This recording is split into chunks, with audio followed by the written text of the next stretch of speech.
इस काल की भांग को उतारने के ये तत्व ज्ञान रूपी, और जिसको ये एंटीबायोटिक ये ज्ञान मिल गया, फिर यह भांग उतर जाएगी। फिर तो दिन रात सोचन पर विवश रहेगा, हे भगवान कहीं अब के फिर पैर ना रपट जा, काल के फिर फंस जाऊं मैं। आप देख लेना, जिनको 2-4 वर्ष हो जाएंगे ना इस भक्ति और सत्संग सुनते आने, रात को नींद आनी बंद हो जाएगी। यहाँ की आपने चाहे को राष्ट्रपति बना दे, आपकी कति इच्छा नहीं होगी।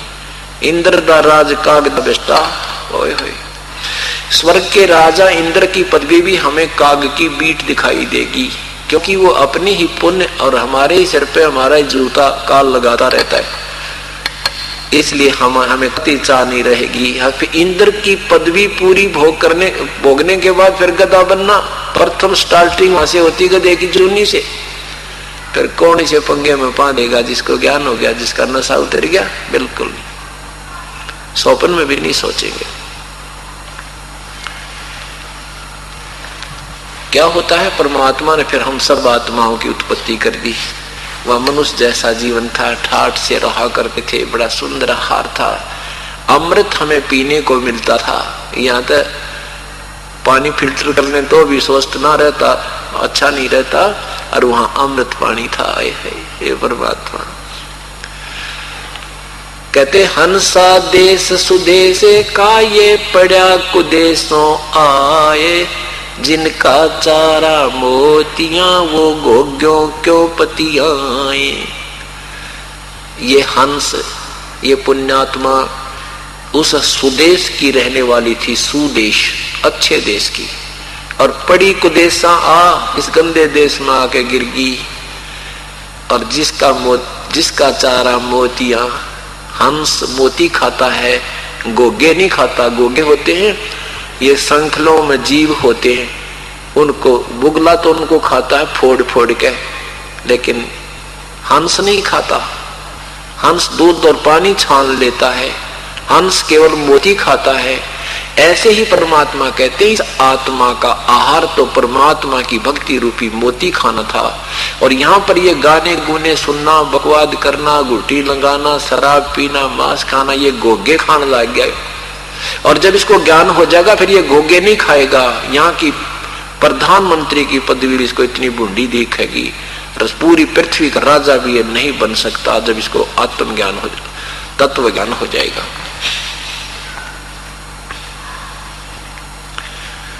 फिर उसने, परमात्मा ने हमें उत्पन्न किया, हम वहां ठाठ से रहा करते थे, बहुत समय बीत गया था। कुछ समय के बाद इस ज्योति निरंजन अंडे से निकले हुए इस ब्रह्म के मन में, आत्मा में अधूरी सोच उठी। इसने संकल्प किया, इसके आत्मा में सोच आई कि हम 3 भाई तो एक द्वीप में, और बाकी में सभी अपने अपने एक एक द्वीपों में रह रही हैं। मैं तो पिताजी से संघर्ष करूंगा, अपना अलग से राज्य प्राप्त करूंगा। इसलिए उसने एक टांग पर खड़ा होकर, एक पैर पे खड़ा होकर के तप प्रारंभ कर दिया। और हम जितनी भी आत्मा यहाँ काल के जाल में फंसी हैं, ये कैसे फंसी? ये न्यों फंसी कि हम इसके एक पैर पे खड़े होकर यो तप कर रहा था, इसके ऊपर आसक्त हो गए और इसको हृदय से चढ़ने लगे। ओए होए, देख कमाल कर दिया, एक टांग पे खड़ा, एक पैर पे खड़ा, और कितने दिन हो गए और कितना अच्छा लग रहा है, अंदर से चाहने लगे इसको। परमात्मा ने बहुत बार संकेत किया, परमेश्वर ने बहुत बार आकाशवाणी की कि बच्चों तुम मस्त हो, मत देखो किसी की अन्य क्रिया को, जो जैसा करेगा उसको स्वयं ही फल प्राप्त होगा। हम ऊपर से तो सावधान हो गए और अंदर से चाह नहीं गई ज्योति निरंजन ब्रह्म की, जिसके कारण हम इस काल के जाल में फंस गए। और यही प्रक्रिया आज भी हमारे अंदर विद्यमान है। जैसे एक व्यक्ति, लड़की या लड़का अपनी रोजी रोटी के लिए एक्टिंग करता है, फिल्म बनाता है, उसको नायक कहते हैं और नायिका। वो तो अपनी रोजी रोटी कमाते हैं, और चटक मटक फटक करके और वो अपना नाचते कूदते हैं, और ये नादान बालक उस पर आसक्त हो जाते हैं। उस पर इतना कहते यो मेरा फेवरेट हीरो है, यो मेरा फेवरेट हीरो है। अरे तरह के जब लेना एक न देने दो, उनसे कुछ मिलना नहीं, वो अपनी रोजी रोटी कमा रहे हैं, हमें मूर्ख बना रहे हैं।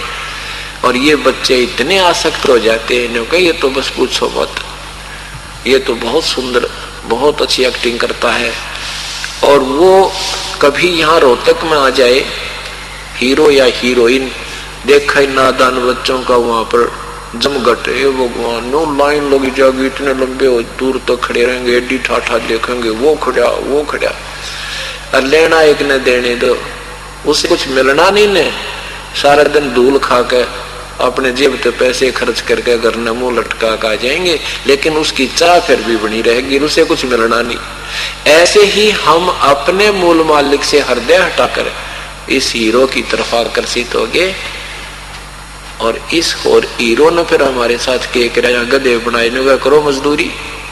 आपको कितना प्यारा हीरो लगता है, हीरोइन लगती है, उसके 6 महीने रह के देख लो, उसके पास टूक भी दे दे तुमने, अंदर भी प्रवेश नहीं करने देगा इन बच्चों को, और फिर भी उसी को चाह रहे।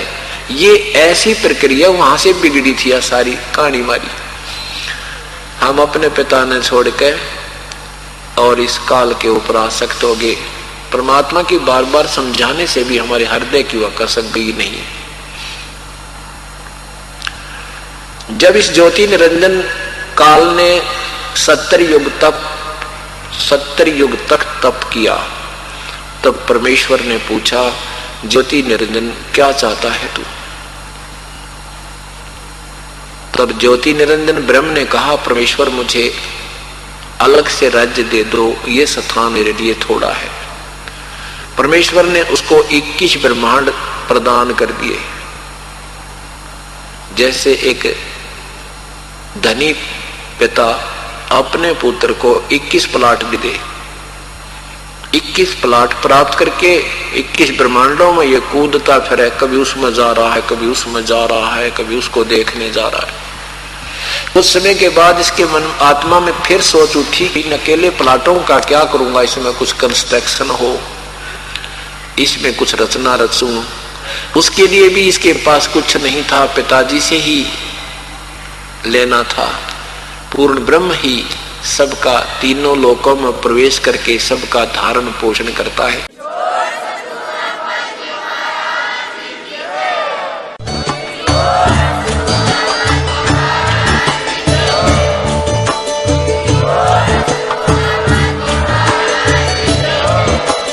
आप सुन रहे थे जगत गुरु तत्वदर्शी संत रामपाल जी महाराज जी के मंगल प्रवचन। अधिक जानकारी के लिए विजिट कीजिए हमारी वेबसाइट www.jagatgururampalji.org। संत रामपाल जी महाराज जी के शुभ आशीर्वाद से पूरे विश्व भर में 500 से भी ज्यादा नाम दीक्षा केंद्र हैं, जिन पर संत रामपाल जी महाराज जी द्वारा ऑनलाइन निःशुल्क नाम दीक्षा दी जा रही है। अपने नजदीकी नाम दीक्षा केंद्र का पता करने के लिए संपर्क करें 8222880541।